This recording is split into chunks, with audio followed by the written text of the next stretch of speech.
kind of make some of these ideas a little more clear, but I will give you the shortened version, and hopefully we can pick up where we need to on Wednesday. So there are four main things we're going to go over in this little presentation. Terminology, just some basics, real easy stuff. The role of assessment in the instructional process, 5 general principles of assessment, and then different types of assessment procedures. Now the terminology, just 3 basic terms. Assessment is really the umbrella, broad, general term. Any kind of procedure that you use in order to gain information about your students, whether it is actually about learning objectives being met or other data that might help you be a better teacher, or even just, pique your curiosity, that's assessment.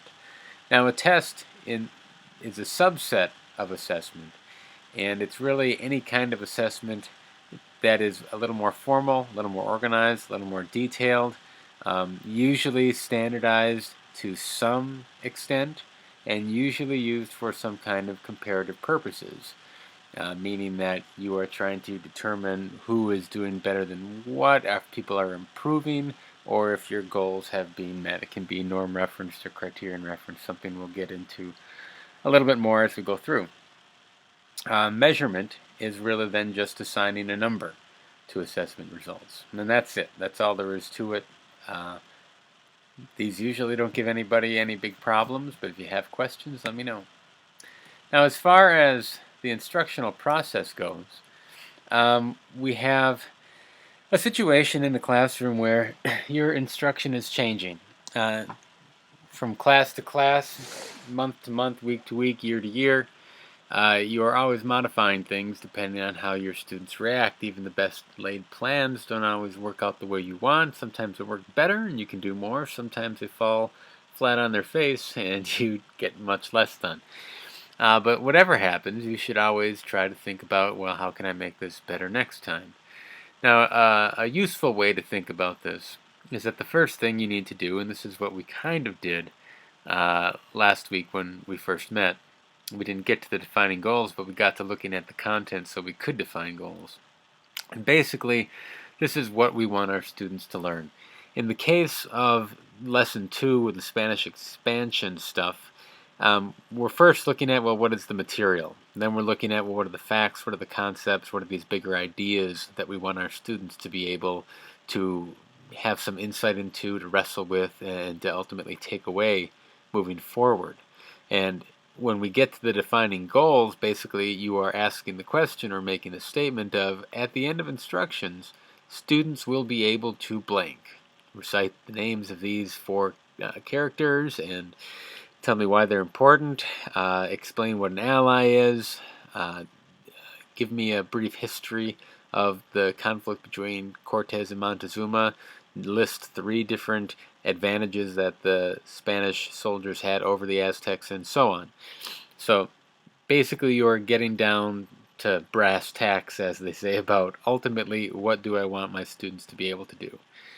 The next step then is planning. Okay, now I have my goals. How am I going to get there?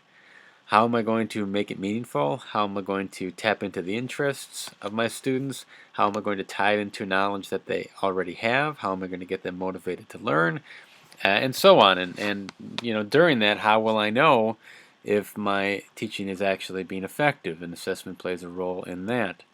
Third step then is execution. So you define your goals, you plan things out, you're actually teaching.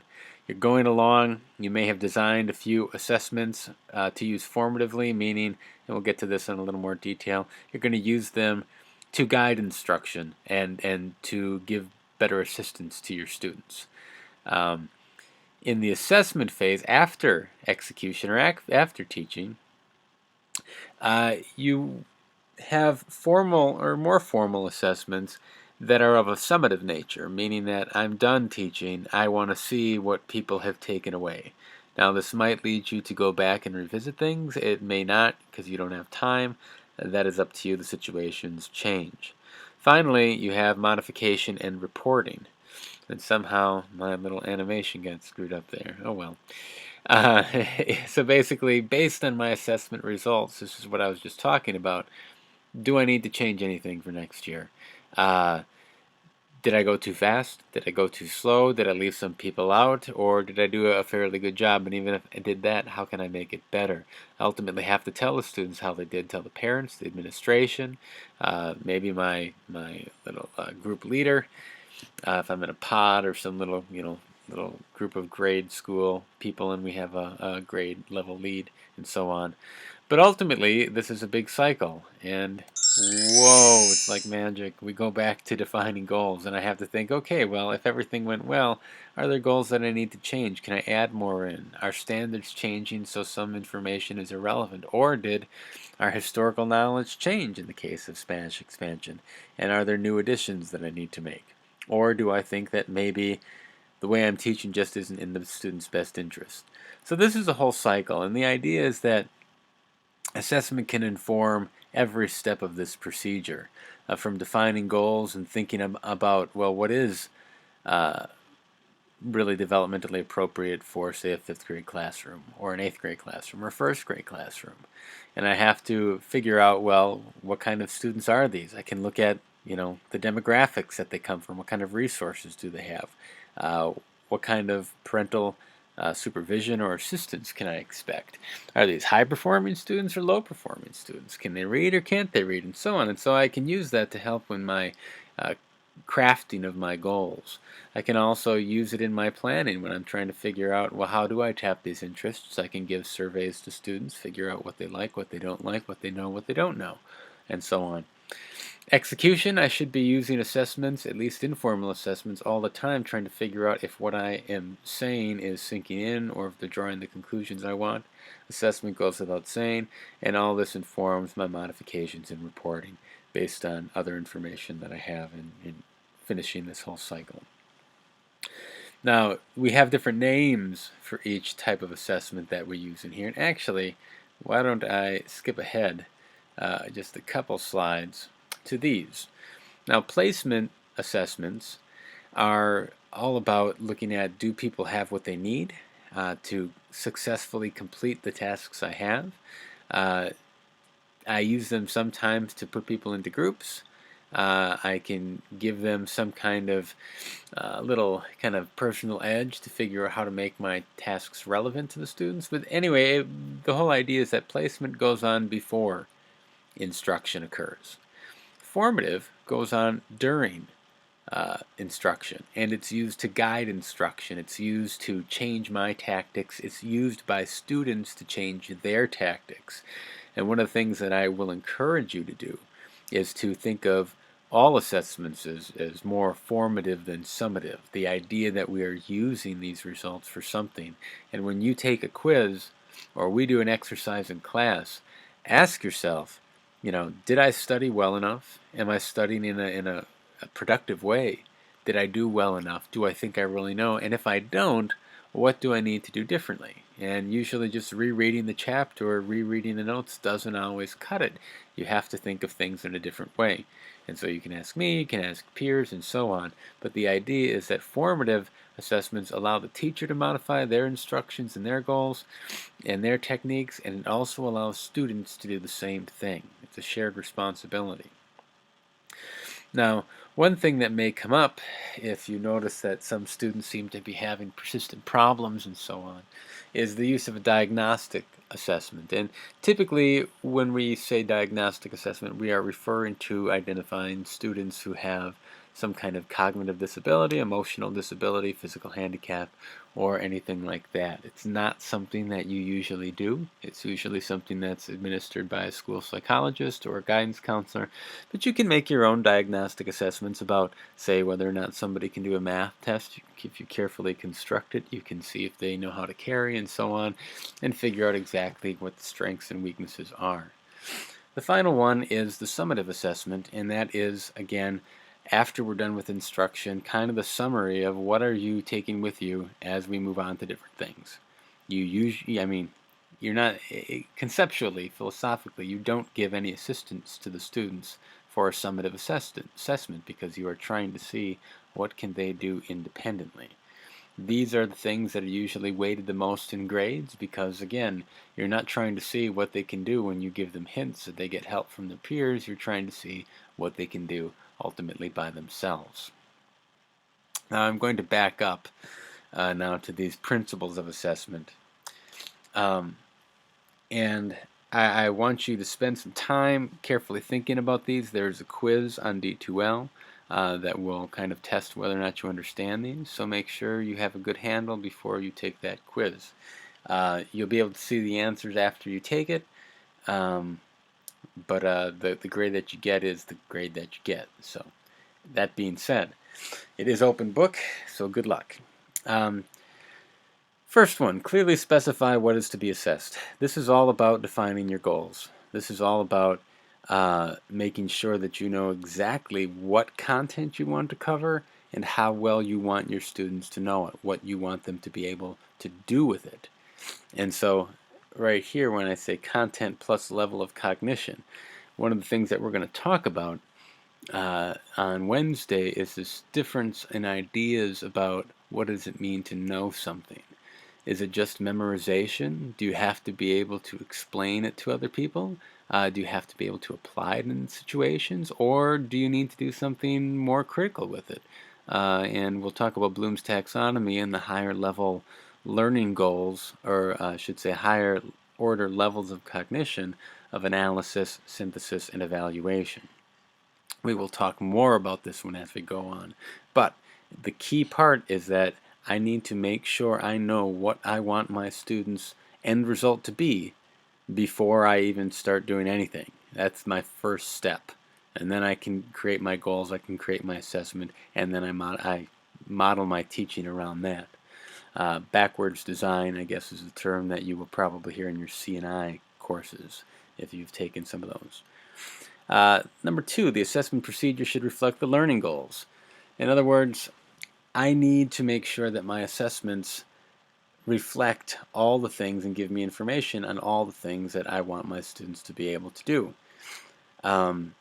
If I want them to just memorize, I shouldn't require them to integrate the information with prior knowledge. It should just be a memorization task. Likewise, if I want them to be able to apply into real-world situations, I need to make sure that I'm giving them real-world situations to apply it to. Not just, true and false statements that are of a very basic, straight out of the book kind of nature. Another key here is that, I want my assessments to be as high quality as they can, and authentic assessments, meaning, these real-world applications that much better align with the things that I want my students to be able to do. Authentic assessments usually give me better information, but it usually requires a lot more time on my part, and there's a lot of other drawbacks that we'll talk about as we go through the semester. The third one is pretty straightforward. Use multiple methods of assessment, meaning that every type of assessment that you have has pros and cons, strengths and weaknesses. True and false are good in a very limited number of situations. Performance assessments are good in a limited number of situations. And so on. So make sure that once you define your goals and as you are creating your assessment to reflect those goals, that you use the appropriate type of assessment that isn't going to waste your time, it isn't going to waste their time, and it'll give you the highest quality of information with the least amount of effort. Efficiency is a key thing here. Principle 4 is being aware of the limitations that assessments have. When you give a test, you are usually in a very artificial environment. It's riddled with anxiety for some people. If people have trouble focusing, they may not have or have access to the appropriate environment. A lot of times, anytime you give a paper pencil test, you are automatically integrating reading comprehension into whatever you're trying to measure, even if a student is having trouble reading but knows all the content, they may do poorly on that assessment. And you have all these other factors like cheating and guessing and being tired, fatigue, subjective scoring where you have to decide, does this count or doesn't this count? And a lot of times what we do with test results or grade point averages or ACT tests, we make these broad generalizations about what type of person the student is or what they can and can't do or that they're smart, air quotes there, or air quotes dumb, air quotes. And that's just not warranted by the typical assessments that we give, because there are so many reliability and validity issues with them. Now, in general, shorter, simpler assessments have way more limitations than, lengthy assessments, but all assessments have limitations, and you can only draw valid inferences about the stuff that you directly assess. Once you move away from there, you are in no man's land, and it's hard to justify and back up what you're trying to say. The final principle is that assessment is a means, not an end to itself. What this means basically is that you shouldn't just assess for the sake of assessing. Have a different goal in mind. Use it. If you don't use it, it's a waste of your time, it's a waste of their time. If you are giving them a quiz just to motivate people to work, sure, that could be a fine goal. And I do that a lot of times in this class. But if I don't look to see how people did, and if the students don't get to see how they did to figure out whether or not they need to change things, then you are not utilizing assessment to its greatest degree or hitting its full potential. Assessment as a means, not an end to itself, is what formative assessment is all about. The idea that assessment should be used to help people figure out how to do things better. Now, I'm going to end this video right here. Good time to go over this again, make sure you have a grasp, and then take that quiz. And I'll have another link posted towards the rest of it.